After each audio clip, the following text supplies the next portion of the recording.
Saya mau cerita. Ada dua orang sahabat yang tinggal di sebuah desa kecil di Italia. Sebut saja nama mereka adalah Pablo dan Bruno.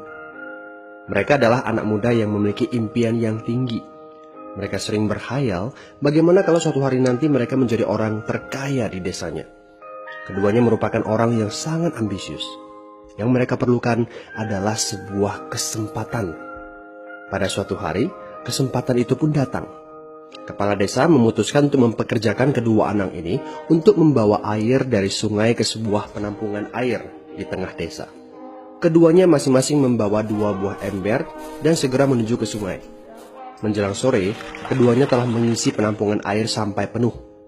Kepala desa menggaji mereka masing-masing berdasarkan jumlah ember air yang mereka bawa. Wow, Pablo dan Bruno senang sekali. Ini berarti impian mereka akan segera terkabul. Mereka sulit percaya jika mereka bisa mendapatkan rezeki sebanyak ini. Mereka bekerja lebih keras lagi setiap hari agar bisa mengangkut air lebih banyak.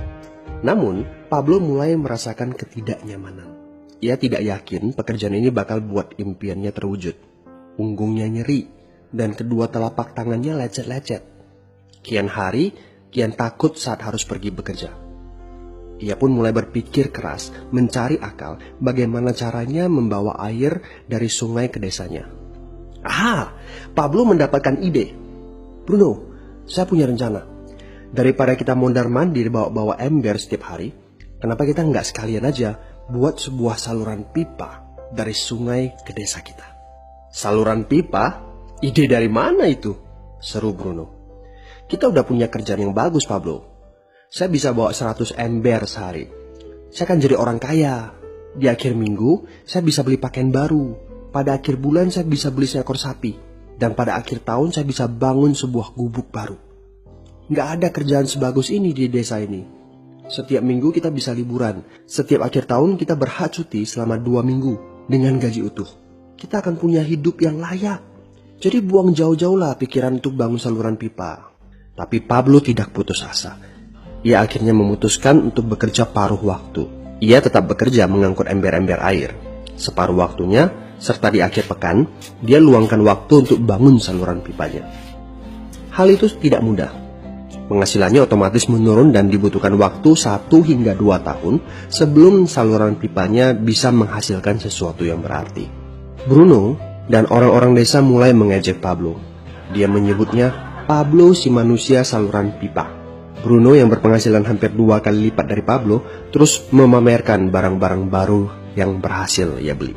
Sapi, keledai, pakaian, sepatu baru, gubuk bertingkat 2. Bruno bisa makan mewah di kedai. Orang-orang di desa menyebutnya Tuan Bruno. Sementara Bruno berbaring santai di sore hari pada akhir pekan, Pablo terus saja menggali saluran pipanya. Pada bulan-bulan pertama, Pablo memang tidak bisa menunjukkan hasil dari usahanya. Pekerjaannya memang sangat berat, bahkan lebih berat daripada kerjaan Bruno.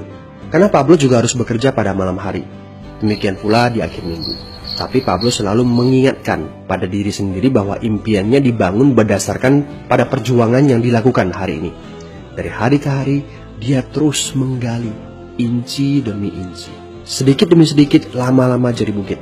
Dari 1 inci kemudian menjadi 1 kaki. Kemudian jadi 10 kaki. Kemudian 20 kaki, 100 kaki, dan seterusnya.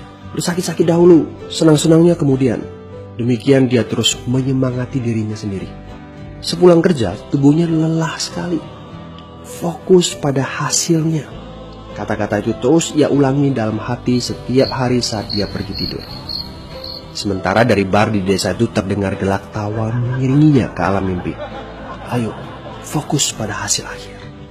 Hari berganti bulan, saluran pipanya sudah setengah jadi. Saat beristirahat, Pablo melihat dari jauh sahabatnya Bruno yang terus saja mengangkut ember-ember. Bahu Bruno tampak semakin lama semakin membungkuk. Dia menyeringai kesakitan. Langkahnya semakin lamban akibat kerja keras setiap hari. Dia semakin jarang bersantai-santai di tempat tidur gantungnya. Dia lebih sering terlihat di bar, duduk dengan wajah letih dan murung. Saat pengunjung bar melihat Bruno, mereka saling berbisik. Ini dia Bruno si manusia ember. Dia lebih suka duduk sendiri di sudut yang gelap ditemani botol-botol kosong di sekelilingnya. Akhirnya, saat bahagia Pablo pun tiba. Saluran pipanya sudah rampung. Orang-orang desa berkumpul saat air mulai mengalir dari saluran pipanya menuju ke penampungan air di desa. Sekarang, desa ini sudah bisa mendapatkan pasokan air bersih secara tetap. Pablo tidak perlu lagi membawa ember. Artinya, airnya akan terus mengalir, baik dia sedang bekerja maupun tidak. Air itu mengalir saat dia makan, saat dia tidur. Air itu mengalir di akhir minggu ketika dia asyik bermain. Semakin banyak air yang mengalir ke desa itu, semakin banyak pula uang yang mengalir ke kantong Pablo. Apa moral dari cerita ini?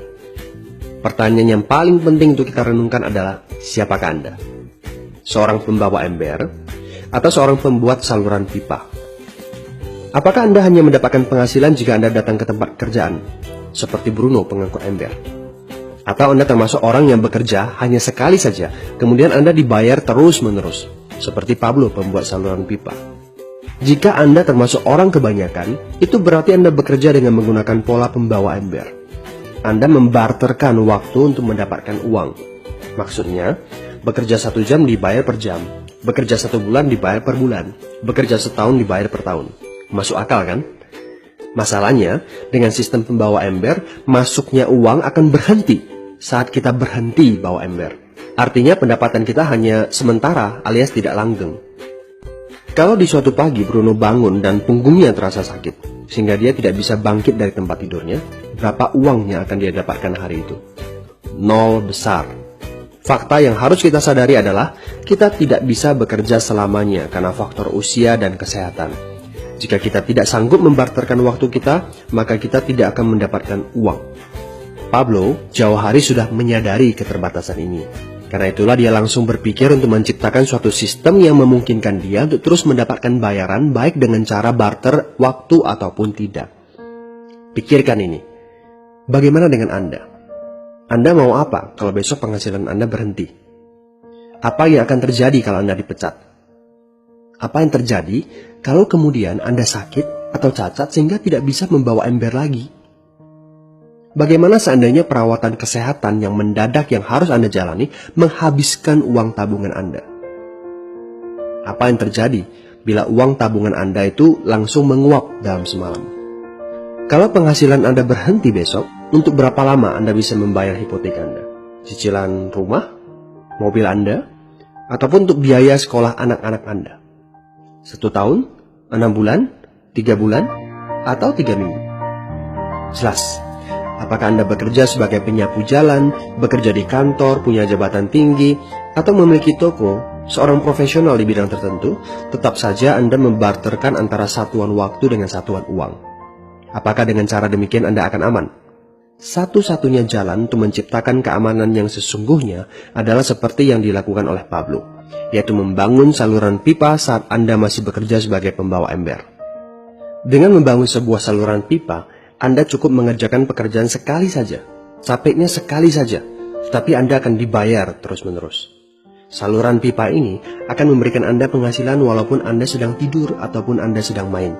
Penghasilan ini juga akan terus Anda peroleh setelah Anda pensiun, pada saat Anda sedang sakit ataupun cacat sehingga tidak bisa bekerja, dan juga dalam situasi darurat.